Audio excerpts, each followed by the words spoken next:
ছাত্ৰ ছাত্ৰীসকল আজি আলোচনা কৰিম অসম জাতীয় বিদ্যালয়ৰ ক্লাছ 7 অনুশীলনী 10 বিৰ 2 নম্বৰ প্ৰশ্নৰ পৰা 2 নম্বৰ প্ৰশ্ন কৈছে তলৰ পৰিমেয় সংখ্যাবোৰৰ মাজত পাঁচটাকৈ সংখ্যা ওলোৱা 1 নম্বৰ দিছে -4/5 আৰু -2/3 গতিকে সব প্ৰথমটো দিছে -4/5 আৰু -2/3 -4/5 এনেকৈ লিখি লবা প্ৰথমে দুটা লহাগু লবা 5 আৰু 3 ৰ লহাগু কিমান হ'ব 15 হ'ব গতিকে 5 ৰ লগত কিমান পূৰণ কৰিলে 15 হ'ব 3 ওপৰতো দিবা 3 তলত যেটো ওপৰতো একে সংখ্যা 5 3 গুণ কিমান হ'ব 15 4 3 গুণ 12 -12 ইয়াতো 3 লগত কিমান পূৰণ কৰিলে 15 হ'ব 5 ওপৰতো 5 3 5 গুণ 15 হ'ব আৰু 2 5 গুণ 10 ইয়াত চাবা 10 আৰু তলৰ কেইটা নাচাব নালাগে ওপৰৰ কেইটা চাবা -10 আৰু -12 ৰ মাজত কেইটা সংখ্যা আছে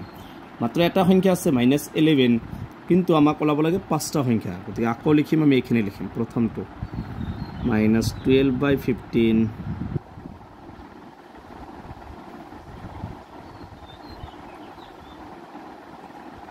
আৰু কি আছে -10/50 সবা প্ৰথমে আমি ইয়াত কেইটা ওলাব লাগে পাঁচটা মানে আমি যদি 6 দি পূৰণ কৰো পাঁচটা ওলাব দিলে তোমাৰ লাগে ডাইৰেক্ট 6 দি পূৰণ কৰিবা ইয়াত 6 দিলে মানে কি ওপৰতো 6 দিব লাগিব আমি তলত 15 ৰ লগত 6 পূৰণ কৰিলে কিমান হ'ব 90 12 6 গুণ কিমান হ'ব 48 -48 আৰু ইয়াতো কি ওপৰতো 6 দি পূৰণ কৰিছে তলতটো কি 6 দি পূৰণ কৰিব লাগিব তাহলে তলতো 6 ওপৰতো 6 15 ৰ লগত 6 পূৰণ কৰিলে কি হ'ব 90 আৰু 10 ৰ লগত 6 পূৰণ কৰিলে কিমান হ'ব 60 এবাৰ চাব 48 আৰু -48 আৰু -60 ৰ মাজৰ কেইটা সংখ্যা আছে বহুত কেইটা সংখ্যা আছে তো আমি ইয়াৰ পৰা কি লিখিম পাঁচটা সংখ্যা লিখিম এতেকে -48 আৰু 90 48/90 আৰু -60/19 ৰ মাজৰ পাঁচটা সংখ্যা হল 48 ৰ পিছত কি হ'ব -49/60 তাৰ পিছত কি হ'ব 50/60 -50/60 -51/60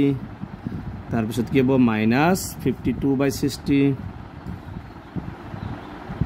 তাৰ পিছত -53/60 কেইটা ওলাব দিছিল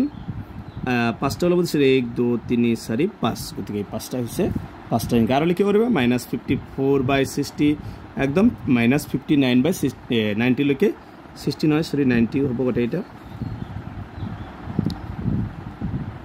গোটেইটাৰ তলত কি হ'ব 90 গতিকে এইটো হৈছে 1 নম্বৰটোৰ এনসাৰ 2 নম্বৰটো দিছে চাবা -1/2 আৰু 2/3 এইটো চাবা -1/2 আৰু কি আছে 2/3 এত চাবা এত লহাগু ওলালে কি হ'ব 6 হ'ব লহাগু নলাই বেলেগে নিয়মত কৰিম যেহেতু পাঁচটা সংখ্যা পূৰণ কৰিব দিছে মই অলপ ডাঙৰ সংখ্যাতে পূৰণ কৰিম যাতে তলৰ দুটা একে হয় 12 বনাই ললো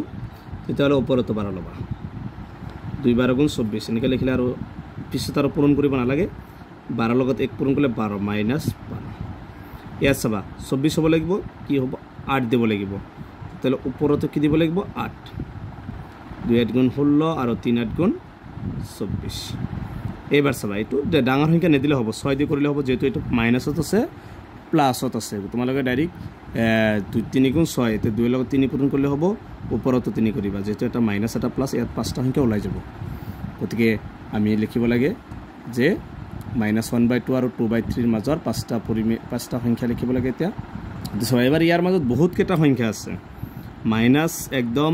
0 ৰ পৰা 16 লৈকে আকৌ 0 পৰা কি আছে -11 লৈকে আছে গতিকে যিকোনো পাঁচটা তোমালোকে লিখি দিলে হৈ যাব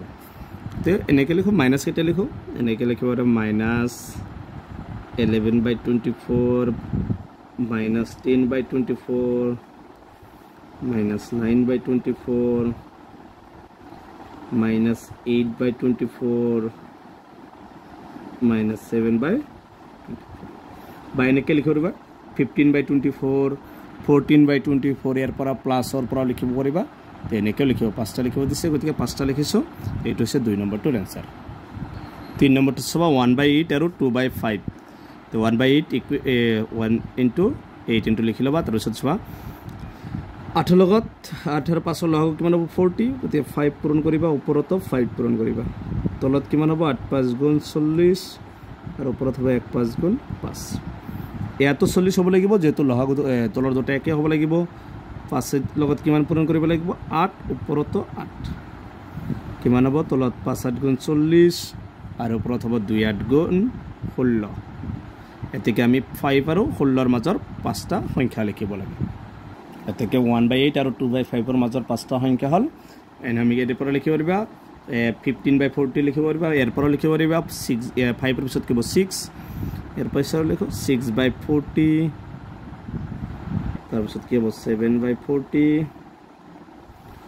তাৰ পিছত হ'ব 8/40 9/40 কেটা হল 4টা আৰু এটা লিখি দিবা 10/40 এইটো হৈছে 3 নম্বৰটোৰ आंसर 4 নম্বৰটো আছে -17/19 আৰু 1/3 এছা আমি 19 আৰু 3 লহগটো কিমান হ'ব 3 গুণ 27 3 57 হ'ব মানে 19 লগত 3 পূৰণ কৰিবা ওপৰত 3 পূৰণ কৰিবা 19 3 গুণ 57 আৰু 17 3 গুণ কিমান হ'ব 51 এইবাৰ 3 ৰ লগত কি কৰিব লাগিব 19 পূৰণ কৰিব লাগিব তেতিয়া হলে কিমান হ'ব 57 হ'ব ওপৰত 19 কৰিব লাগিব 3 ৰ লগত 19 কৰিলে কিমান হ'ব 57 আৰু ওপৰত হ'ব 1 ৰ লগত 19 পূৰণ কৰিলে 19 এতিয়া -51 আৰু 19 ৰ মাজত কিমানটা পৰিমেয় আছে বহুত কেইটা আছে আমি কেইটা লিখিব লাগে পাঁচটা এতেকে -17/19 আৰু 1/3 ৰ মাজৰ পাঁচটা সংখ্যা হল আমি কি লিখিব পাৰিম -50 লিখিব পাৰিম 50/57 বা এৰ পৰা লিখিব পাৰিবা 18/57 17/57 এনকে লিখি দিব পাৰিবা মাইনাসৰ পৰা লিখো -49/57 -48/57 -47/57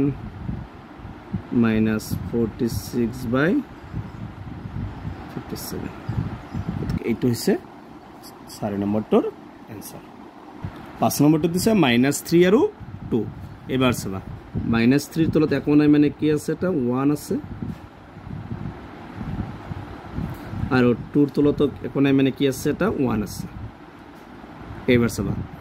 মেটো যিকোনো সংখ্যা আমাক পাঁচটা ওলাব দিছে আমি 6 মান দি পূৰণ কৰি দাও ওপৰতো 6 দিবা যিকোনো সংখ্যা 5 দি পাৰিবা 3 দি পাৰিবা যেহেতু 1 আৰু 1 ৰ লহগু একে হ'ব তেতিয়া হলে ওপৰত হ'ব তলতে 1 গুণ 6 আমি অকল তলৰটো একে হ'ব লাগে আৰু মাইনাস কিব 3 গুণ 18 ইফালে হ'ব 1 ৰ লগত কি কৰিব লাগিব 6 যেহেতু একে হ'ব লাগিব ওপৰতো 6 দিবা সবা 1 গুণ 6 2 গুণ 12 এসবা -12 আৰু -18 ৰ মাজত কিমানটা সংখ্যা আছে বহুত কেইটা সংখ্যা আছে প্লাস আছে আৰু মাইনাস আছে গতিকে লিখিবা এতেকে -3 আৰু 2 ৰ মাজৰ পাঁচটা সংখ্যা হল প্ৰথমতে এবাৰ প্লাসৰ পৰা লিখি এইফালৰ পৰা লিখো 12 আৰু 18 -18 ৰ মাজত কি কি সংখ্যা হ'ব -11/6 হ'ব মাইনাস নে লিখিবা 10/6 9/6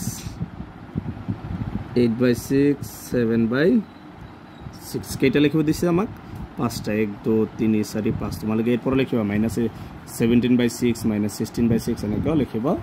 পাৰিবা এটো হৈছে 5 নম্বৰটোৰ आंसर 6 নম্বৰ 4 আৰু 5 সবা 4 আমি জানো 4 ৰ তলত একো নাই মানে কি আছে এটা 1 আছে 5 ৰ তলত একো নাই মানে কি আছে 1 আছে এবাৰ এটো 6 আগৰটো নিচিনা 6 ৰে পূৰণ কৰিম যেটো আমাক কি ওলাব দিছে পাঁচটা ওলাব দিলে তোমালোকে এক বেছিকে পূৰণ কৰিবা ডাইৰেক্ট পাঁচটা ওলাই যাব তলত ওপৰত কি দিব লাগিব 6 তো 6 ইয়াতো 6 1 গুণ 6 আৰু ওপৰত হ'ব 4 গুণ 24 ইয়াতো 1 গুণ 6 আৰু ওপৰত হ'ব 5 গুণ 30 30 আৰু 24 ৰ মাজত পাঁচটা সংখ্যা আছে 25 26 27 28 29 এতেকে 4 আৰু 5 ৰ মাজত পাঁচটা সংখ্যা হল কি কি লিখি দিম 25/6 26/6 27/6 28/6 আৰু 29/6 কেইটা আছে আমাৰ 5টা ওলাব দিছে ডাইৰেক্ট 5টা ওলাই গৈছে এইটো হৈছে 6 নম্বৰটোৰ এনসাৰ গতিকে ইয়াৰ পিছৰ ভিডিঅ 3 নম্বৰৰ প্ৰশ্ন পৰা আলোচনা কৰিম গতিকে তোমালোকে ভিডিঅটো লাইক কৰিবা আৰু চেনেলটো সাবস্ক্ৰাইব কৰিবা থ্যাংক ইউ